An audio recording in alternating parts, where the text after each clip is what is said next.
आगे बढ़ते हैं। एक और खबर आपके सामने रखेंगे। जम्मू कश्मीर इंतजामिया में कुछ ऐसे मामला थे जहां पर लेफ्टिनेंट गवर्नर के खिलाफ शिकायतें की गई, लेकिन अदालत से लेफ्टिनेंट गवर्नर को और दीगर कई अफसरान को राहत और एक सीनियर अफसर को एक तरह से झटका भी लगा है। कैट यानी सेंट्रल एडमिनिस्ट्रेटिव ट्रिब्यूनल की जानिब से जम्मू कश्मीर के अंदर एक अहम तरीन केस में फैसला सुनाया गया और IAS अफसर की दरख्वास्त को न सिर्फ खारिज किया गया बल्कि 1 लाख रुपए जुर्माना भी सीनियर अफसर पर आयद कर दिया गया। लेफ्टिनेंट गवर्नर के खिलाफ जब वो एक आईनी ओहदे पर फाइज हैं तो कैट के मुताबिक किसी भी तरीके से कार्रवाई नहीं हो सकती। मामला उस वक्त सुर्खियों में आया था जब एक सीनियर IAS अफसर की जानिब से कई बार शिकायतें की गई और कुछ मामला थे जिनमें बाज़ मीडिया रिपोर्ट्स इस चीज़ की तरफ भी इशारा कर रही थी कि शायद इनमें हो सकता है कि ज़ाती मफाद हो या कुछ इस तरीके से चीज़ें हों जिनको अदालतों तक पहुंचाया गया। लेकिन इस केस में जो समाअत हुई, सेंट्रल एडमिनिस्ट्रेटिव ट्रिब्यूनल यानी CAT जम्मू बेंच की जानिब से एक सीनियर IAS अफसर जिनकी तरफ से मरकज़ के ज़ेर इंतज़ाम जम्मू कश्मीर के लेफ्टिनेंट गवर्नर के खिलाफ एक दरख्वास्त दायर की गई थी, उसको खारिज कर दिया गया और साथ साथ 1 लाख रुपए का जुर्माना भी इस अफसर पर आयद हुआ है। यह हुक्म जो कि judicial member CAT Jammu Rajendra Dogra की जानिब से दिया गया, जिन्होंने इस केस में मुशाहिदा किया कि आईन हिंद की दफा 361 की ज़ैली सेक्शन 4 वाज़ेह तौर पर कहती है कि चाहे हिंदुस्तान के सदर हों और रियासतों के गवर्नर्स हों या लेफ्टिनेंट गवर्नर्स हों जो आईनी ओहदों पर फाइज हैं, कॉन्स्टिट्यूशनल पोस्ट पर हैं, इनको इस्तिस्ना हासिल है और उनके खिलाफ किसी भी अदालत में मुकदमा नहीं चलाया जा सकता जब वो आईनी हैसियत में हैं और अपनी खिदमत अंजाम दे रहे हैं। और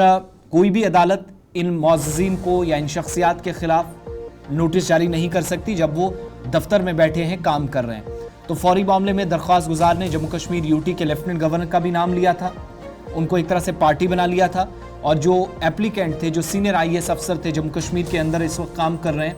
दरख्वास्त गुजार हैं, तो उनने 7 आला अफसरान का नाम भी इसमें लिया था, इनको एक तरह से फरीक बनाया था।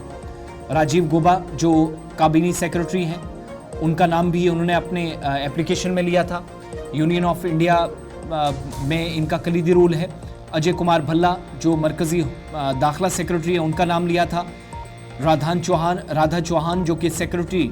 Director department of personal and training है, उनका नाम लिया था। शालीन काबरा फाइनेंशियल कमिश्नर जल शक्ति महकमा जम्मू कश्मीर, इनका नाम लिया था। अरुण कुमार मेहता जो साबिक चीफ सेक्रेटरी जम्मू कश्मीर हैं और राजीव राय भटनागर लेफ्टिनेंट गवर्नर जम्मू कश्मीर के मुशीर हैं, इनका नाम भी लिया था। तो इन तमाम लोगों का नाम लेना या फिर किसी को इस केस में घसीटना, शायद एविडेंसेस कम होंगे, जो इल्ज़ामात लगाने की कोशिश थी। दरख्वास्त गुजार ने रिलीफ मांगी थी और उनने इन तमाम लोगों का नाम अपनी एप्लीकेशन में दिया था, इंक्लूडिंग लेफ्टिनेंट गवर्नर। तो कैट ने साफ कर दिया कि आईन हिंद की दफ़ा 361 की ज़ैली सेक्शन 4 जो वाज़ेह तौर पर